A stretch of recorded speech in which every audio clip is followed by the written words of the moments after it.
Hi guys, it's me again, and I am filming on my iPad today, so it should be a little less bumpy and stuff, so I hope that is easy for everyone watching. And also, today I thought I would cover another episode in my life with cerebral palsy, and actually just discuss one of the main parts of that life, which is my cerebral palsy. So I know I had a suggestion of doing like the full cerebral palsy spectrum, but it's really difficult to talk about that because I only know certain aspects that are different or change depending on what cerebral palsy you've got, and cerebral palsy is probably one of the wider disabilities because people can have it really mild or they can have it really severe, and I thought it would be unfair of me to try and fit all of that into one video and not cover all the topics. So I thought I would talk about mine and maybe some other things that I do know about cerebral palsy and kind of just fill in some of the blanks that people may have. So I have spastic quadriplegia, or double hemiplegia as it's been called multiple names. And part of me being disabled comes from the fact that I was born at 27 weeks. And if you didn't know, anything before 35 to 37 weeks is premature. So I was very, very early. I was clearly very excited, but can't honestly tell you why now.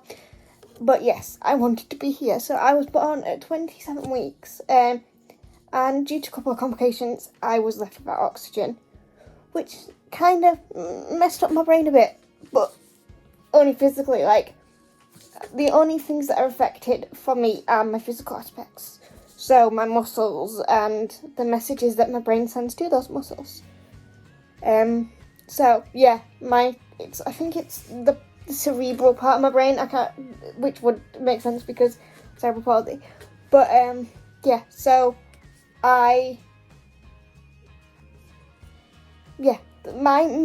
key parts of my cerebral palsy, which affects all four of my limbs, is high muscle tone, which leads to, as you'll have seen in previous videos, especially when I do my makeup, severe spasms and involuntary muscle movements, which are a pain in the butt, and it's taken me a long while to figure out how to work with them and not against them. I mean, that's part of the ordeal. You can either fight them and make yourself feel worse, or you can get on with it and just learn how to adapt, really. But yeah, so I can't walk. My torso, I can't support myself without holding on to, well, I say I can't support myself, I can, but I need a lot of support around me, like cushions or something to hold on to, or something to keep me like upright. I've got stronger, but I'm never going to be able to fully support myself to sit up and stuff because my body doesn't have the muscle capacity to have those messages work, and my body to go, oh yeah, so we need to stiffen up now, and support everything, however you want to phrase it. So I can't walk. I use an electric wheelchair full time. I have carers. I rely on people for, well, probably, I'd say like 75% of my care. I mean, yeah, so I have people help me get food, but I can feed myself. I can take drinks myself, so if I've got my bottle on the back of my chair with my straw, I can drink and do all that lovely stuff myself. Feed myself unless it's incredibly messy, and then I will sometimes also help just because it saves me making a right mess and ruining my clothes. I can use technology perfectly fine, as you can tell because I'm filming a video. I use all manner of social medias to communicate with people. I can right, but it's not that eligible to. Only a couple of people can understand it. One of them being me. Well, say a few more than a couple, but not enough. So it's kind of legible to some.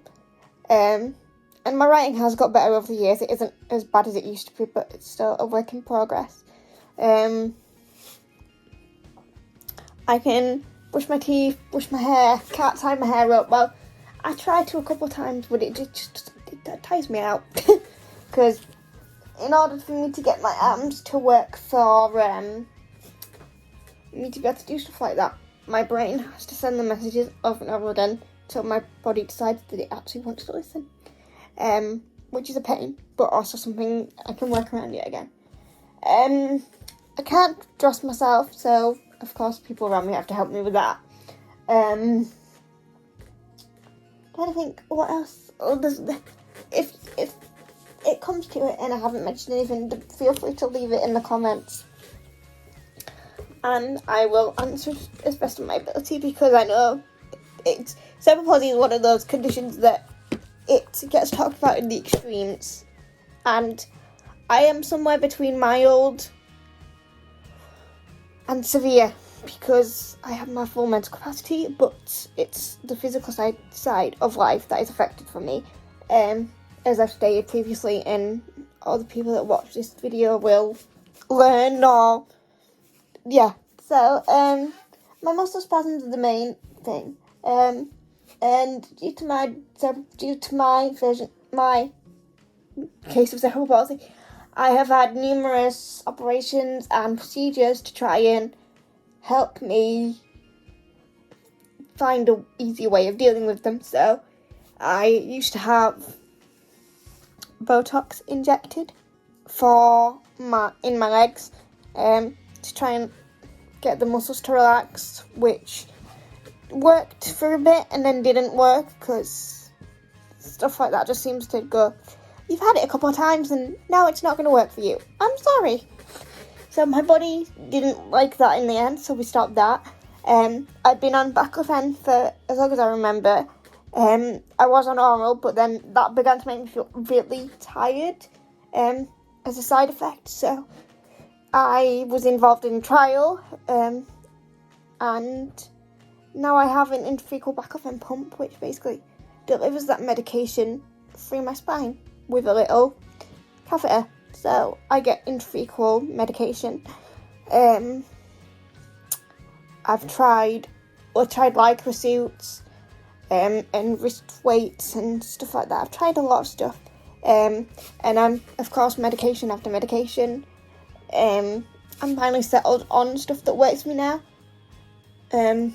But of course it's not an everyday thing, because they don't like you to have medication every day apart from my baclofen, because addiction and stuff like that, which is a really heavy topic, which again I will answer stuff to the best of my ability if you comment down below.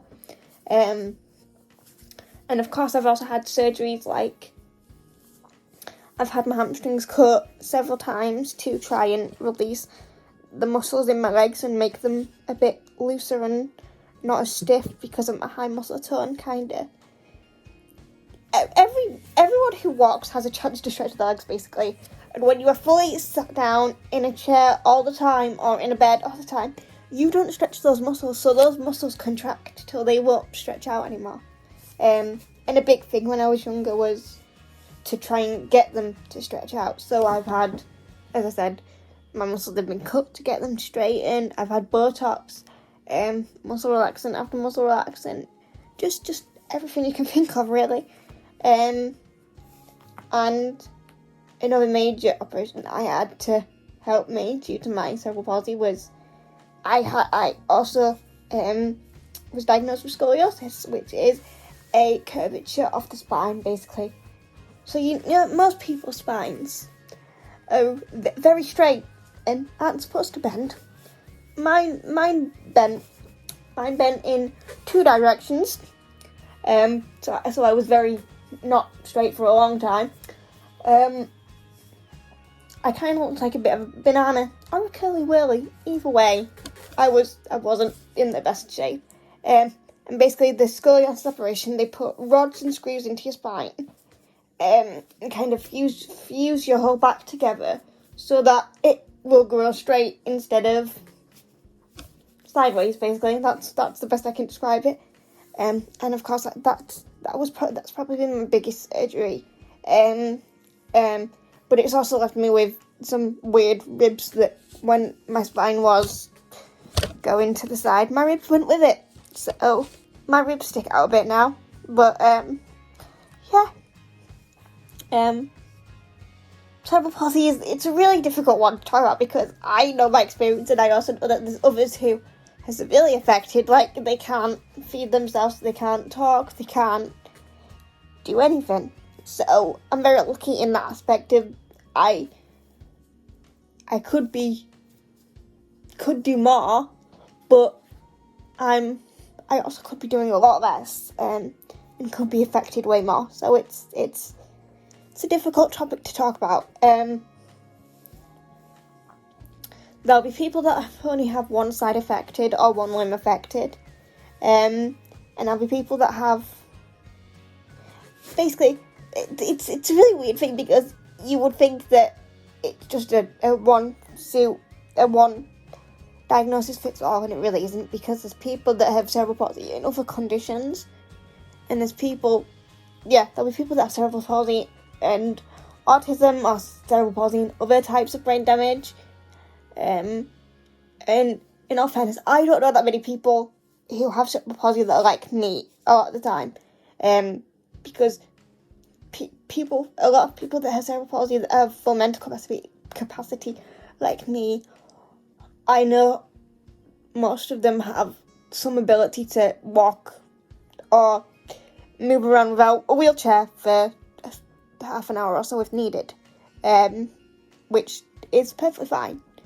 But that's why it's such a broad spectrum, because it is so different, and I, of course, can't speak for everyone. I can only speak for me and some of the other people that I've known that have it, but again, I can't even speak for them really, because their case will be completely different to mine. Like, I know a lot of people that have cerebral palsy that I've been friends with that don't have muscle spasms or have really tight muscles or really loose muscles, like so low muscle tone basically, where you're constantly floppy and stuff like that. So it's just it's a lottery. It's the luck of the draw, really, I guess, with cerebral palsy. So yeah, I mean, this is probably gonna be a short video just because I would rather people ask me more questions in the comment section, and they can find out stuff that way, because me talking helps. But like, if you have any questions that you want to be answered, it's better just commenting them down below. So I hope I've explained it a little bit, and as I've said, just comment down below any questions. I will answer to the best of my ability. I'm looking at doing a makeup tutorial next at some point when I have time, because my schedule is a bit full on at the minute, but we will work around that. So yeah, comment video ideas down below, any questions. Don't forget to like, comment and subscribe, and I will see you all next time. Thank you for watching.